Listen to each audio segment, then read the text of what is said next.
Well, for those of us who served in Vietnam, this was a pretty difficult time.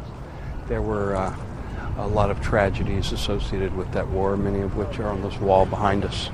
So, as the war came to a conclusion, not exactly in the way that most of us in the government had hoped it would come to an end, there were a lot of very tough feelings.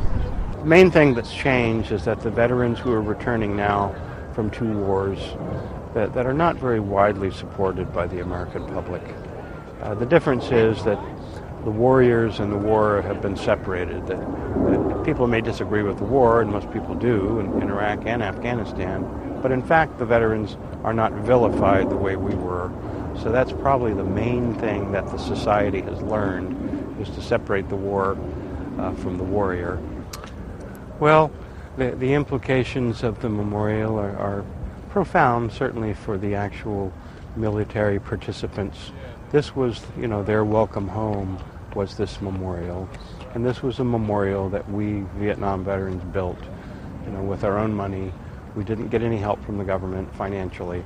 So we really built this kind of in spite of the government. So it stands as something very important. But now, when you go there today, look at the visitors. 90% of them are 14, 15-year-old kids. The memorial has become an educational device and a learning device. So that's what's important. But this is all about the people.